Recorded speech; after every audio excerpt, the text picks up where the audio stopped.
Hi, எல்லாருக்கும் வணக்கம். இன்றைக்கி கரூர் இஷ்யூ பற்றி நம்ம சிஎம் சார் சட்டசபையில் பேசியிருக்காரு. அவர் ஏன் திடீர்னு இன்றைக்கி இதை பற்றி உடனே பேசுகிறாருன்னு தெரியல. ஏன்னா ஆல்ரெடி சிபிஐக்கு தான் போட்டிருக்கோம்.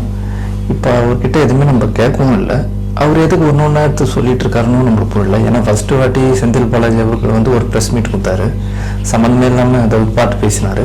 இப்போ சிபிஐக்கு மாத்திரோன்னே இவர் ஒரு சட்டசபையில் இது மாதிரி பேசிகிட்டு இருக்காரு. என்ன பேசினாருன்னா, கரூர் நடந்த சம்பவத்துக்கு எப்படி தனியாக ஒரு ஃப்ளைட்டு பிடிச்சி கரெக்டாக அந்த ஸ்பாட்டுக்கு அடுத்த செகண்ட் வந்தீங்கன்னு கேட்டிருக்கோம். அதுக்கு அவருக்கான பதில் என்னன்னு பார்த்தீங்கன்னா, அது ஒரு உயிர் போயிருக்கு, மக்களோட உயிர் போயிருக்கு, அதனால தான் நான் வந்தேன், அதுக்கு நீங்கள் பாராட்ட வேண்டாமான்னு சொல்லி துரைமுருகன் சொல்கிறாரு. அது பார்த்தீங்கன்னா மக்களுக்கு தானே வரீங்க, நீங்கள் ஒரு சிஎம்னா நீங்கள் தானே வரணும், அதுக்கு எப்படி பாராட்டுறது இதெல்லாம் நம்மளுக்கு தெரியல. அது ஒரு மக்கள் இருக்காங்கன்னா அது நீங்கள் வரணும், அது உங்கள் கடமை அது, ஓகேங்களா? அதுக்காக பாராட்டணும் அதெல்லாம் ஒன்றுமே கிடையாது. போன வாட்டி கள்ளக்குறிச்சியில் செத்து போனவங்கள, கள்ளச்சாராயம் குடிச்சு செத்து போனவங்களுக்கு நீங்கள் போய் பார்க்கல, இதுக்கு மட்டும் எதுக்கு பார்த்தீங்கன்னு கேட்டதுக்கும் அவருக்கு ஒரு காரணம் சொல்கிறாரு. அவங்க குடிச்சிட்டு இறந்துட்டாங்க, இது பொதுமக்கள் இறந்து போயிருக்காங்க, அனாவசியமாக இறந்து போயிருக்காங்க, அவங்கள பார்க்க தான் நான் வந்தேன். அப்போ அவங்க செத்ததுலாம் உயிர் கிடையாதா? அவங்க மக்கள் கிடையாதா? ஸோ உங்கள் சாராயம் குச்சி தானே இறக்குறாங்க, நீங்கள் அது கவர்மெண்ட் மூடி இருந்தால் அது ஏன் அது ஆகப்போகுது? அவங்க மக்கள் இல்லை, இவங்க தான் மக்களா? நீங்கள் அவங்களாம் போய் பார்த்துருக்கணும்ல. அப்புறம் மாஸ் அவர்கள் சொல்கிறாரு, அமைச்சர் மாஸ் சொல்கிறாரு, அவர் உடல் குறாய்வு ஏன் சீக்கிரம் பண்ணுங்கன்னு கேட்டதுக்கு அவர் ஒரு ரீசன் சொல்கிறாரு. நாங்கள் 20 பேர் மருத்துவர்களை வர வச்சு உடல் குறாய்வு பண்ணி அதுக்கப்புறம் காலையில் தான் முடிஞ்சு நாங்கள் பாடியை கொடுத்தோம். ஏன்னா உறவினர்கள் கேட்டாங்க, அவங்களோட பாடியை எங்ககிட்ட கொடுத்துருங்கன்னு கேட்டனால தான் நாங்கள் சீக்கிரமாக முடிச்சு கொடுத்தோன்னு அவர் ஒரு விளக்கம் சொல்கிறாரு. ஸோ எனக்கு ஒன்று புரியல. இப்போ மக்கள் கேட்குறாங்கன்னு உடனே செய்யும்போது அப்போ மக்கள் நிறைய கேட்குறாங்களே, நீங்கள் அதெல்லாம் செய்யவே இல்லை. எதுவுமே இந்த விஷயத்தில் மும்முரமாக காட்ட வேண்டிய அவசியம் என்ன? இது மக்கள் உடனே பண்ணி கொடுத்துருங்கன்றாங்க, அப்போ மக்கள் நிறைய கேட்குறாங்களே, எல்லாமே கேட்குறாங்க. கேஸு விலை கம்மி பண்ணுன்னு கேட்குறாங்க, மின்துறை இது கம்மி பண்ணுன்னு கேட்குறாங்க, எல்லாமே தான் கேட்குறாங்க. நீங்கள் அதெல்லாம் செய்யவே இல்லை, அதுக்கெல்லாம் மக்கள்கிட்ட ஈடுபாடு நீங்கள் காட்டலையே, இதுக்கு மட்டும் நீங்கள் காட்டுறீங்க. ஸோ ஏதோ ஒரு விஷயம் இருக்குது. சிபிஐக்கு போயிட்டும் நீங்கள் டக்குன்னு இந்த வாரியெல்லாம் பேசுகிறீங்க. இன்றைக்கி எடப்பாடி அவர்கள் அதுக்கான பதிலும் கொடுத்துருக்காரு, பரபரப்பான ப்ரெஸ் மீட்டில் வச்சு. ஏன்னா எப்பவுமே எதிர்கட்சி தலைவர் பேசிட்டு பிறகு தான் ஆளுங்கட்சி பேசணும். பட் இந்த வாட்டி என்னன்னா, முன்னாடி ஆளுங்கட்சி சட்டசபையில் பேசியாச்சு, அதுக்கப்புறம் தான் நம்ம எடப்பாடி அதுக்கு பதில் சொல்கிறாரு. அதுக்கே அந்த பதற்றம் தெரியல. உடனே ப்ரெஸ் அவங்க பேசி சட்டசபையில் பேச வேண்டிய அவசியம் என்ன? அதுக்கே விளக்கம் கொடுக்குறாரு. விஜய் அவர்கள் கை மேலே நின்று ஆட்டலன்ற மாதிரி சிஎம் சார் சொல்கிறார். சட்டசபையில் மேலே நின்று கை ஆட்டல, அதனால தான் கூட்டம் வந்துச்சு, அவர் அங்கே தண்ணி தரல, சாப்பாடு கொடுக்கல, ஒரு கூட்டத்தை ஆர்கனைஸ் பண்ண தெரியல, அவர் மேலே நின்று கை காமிச்சிருந்தாருன்னா இந்த இதெல்லாம் சம்பவம் நடந்திருக்காதுன்னு சொல்கிறாரு. அது மட்டும் இல்லாமல் நாங்கள் சொன்னும் போது நாங்கள் அந்த பிரிட்ஜாண்டே நிறுத்தி பேசணும்னு சொன்னோம், அவங்க இருக்கிறவங்க தான் நாங்கள் அந்த இடத்துல தான் போய் பேசுவோம் அப்படின்னு சொல்லியிருக்காங்க அப்படின்னு சொல்கிறாரு. சொல்லிட்டாங்க, பாதுகாப்பு கொடுக்குறது நீங்கள் தானே, அங்கே 500 போலீஸ் இருந்தான்றீங்க, ஆனால் அங்கே பார்த்தா அவங்களுக்கு தெரிஞ்சு வியூவில் பார்க்கும்போது போலீஸே இருந்தாங்க. இது எப்படி நீங்கள் சொல்கிறீங்கன்னு எனக்கு புரியல. ஏன்னா மக்கள் பார்த்துட்டு இருக்கோம், அவங்க 500 போலீஸ் இருந்தாங்கன்னா போலீஸ்க்கு ஒரு அடி கூட பண்ணல, எப்படி அது?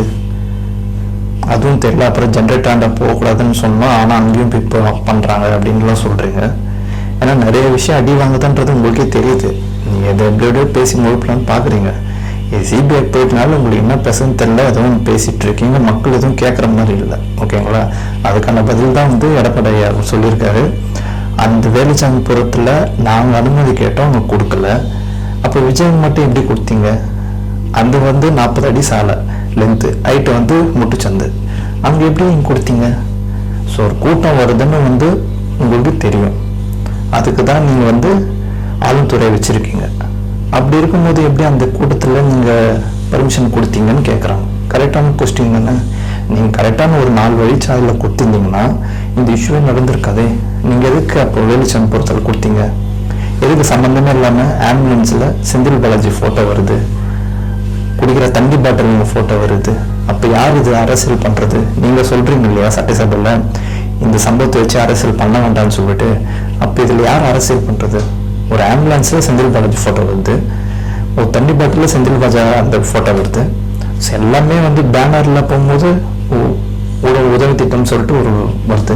எதுக்கு இதெல்லாம்? அப்போ இதில் யார் அரசியல் பண்ணுறது? மக்கள் பார்த்துட்டு இருக்காங்க. ஆனால் எடப்பாடி அவர்கள் செம்மையான கேள்விலாம் கேட்டிருக்காரு. நாங்கள் போகக்கூடாதுன்ற பர்மிஷன் கொடுக்காம இருந்தீங்க, அப்போ விஜய் மட்டும் எது கொடுத்தீங்க? உடல் கூராய்வுக்கு 31 பேர் உடல் கூராய்வு பண்ணீங்க. எதுக்கு அவசரமாக பண்ணீங்க?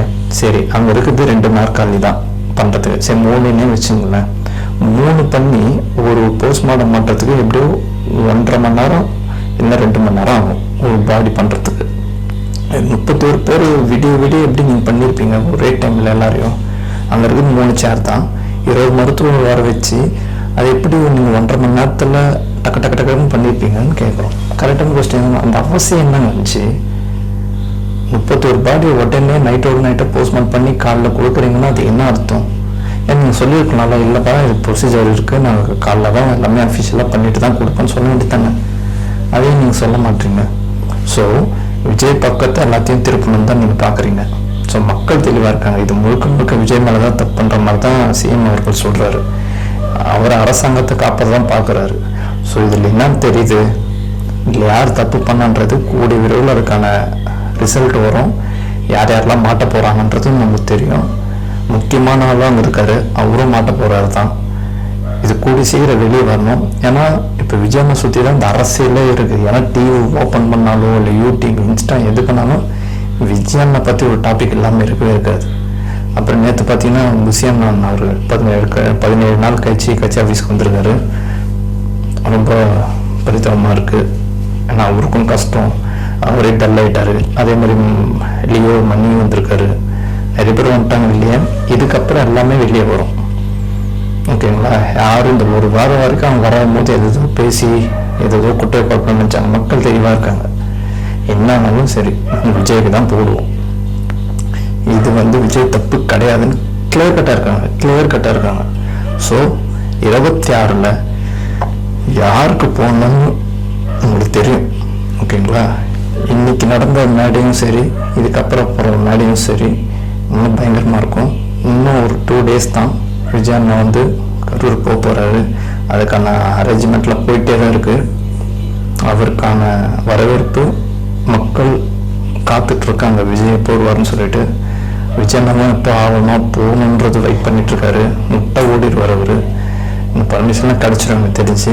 ஸோ இனி வெயிட் பண்ண மாட்டார். என்ன தீபாவளி வந்துச்சு, அதுக்குள்ளே போய் பார்க்கணும் தான் அவருக்கு எண்ணம். அதுக்குள்ளே வந்து அவங்க ஒரு மேலே போட்டு முனைவேந்தன்னு சொல்லிட்டு ஒன்று பண்ண போகிறாங்க, கூட்டம் போட்டு ஆறுதலுக்கு. ஸோ அதுக்கும் கூடி சீக்கிரம் இன்னைக்கு ரிசல்ட் வரும். இனி வரப்போகிற நாட்களில் இனி இந்த அரசியலுக்கு வந்து விஜயன் எல்லாம் இருக்கவே இருக்காது. விஜயனை சுற்றி தான் இருக்க போகுது. இனி வரப்போகிறோம், பார்க்க போகிறோம். இனி இந்த ஆட்சி இருக்கணுமான்றது நீங்கள் முடிவு பண்ணுங்க. இது நிறைய பேர் பேசுவாங்க, ஏதோ பேசுவாங்க. நம்ம அதெல்லாம் காலையில் நம்ம ஃபோக்கஸ் என்ன, நான் ஜெயிக்கணும், அவ்வளோதான். இப்போ சிபிஐ இப்போ இது கூடிய விரைவில் இதுக்கான ரிசல்ட் வரும். அதுக்கு யார் காரணமும் முழுக்க கண்டுபிடிச்சி கொடுக்கணும். அதுதான் மக்களோட ஆசையும் எல்லாரோட ஆசையும். இதை வச்சு யாரும் அரசியல் பண்ணாதீங்க, அப்படி சொன்னாலும் பண்ண தான் போகிறாங்க. அது நமக்கு தேவையில்லாத ஒன்று.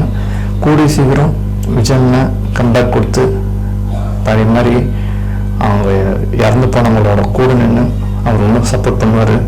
பண்ணிகிட்டே தான் இருப்பார். கடைசி வரைக்கும் அவங்க கூட தான் இருக்க போகிறாரு. இனி நம்மளும் அவங்க கூட ட்ராவல் பண்ண போகிறோம். இதுக்கான ரிசல்ட் கூடிய விரைவில் வரும். வருகிற 26 விஜயனவை வச்சே ஆகணும். மக்கள் பக்கா தெளிவாக இருக்காங்க. நீங்கள் என்ன பிரைன் வாஷ் பண்ணாலும் இனி வேலைக்கு ஆக போகிறது இல்லை. மக்களாட்சி தான் இனி நல்லதே நடக்கும். வெற்றி நிச்சயம். தேங்க்யூ.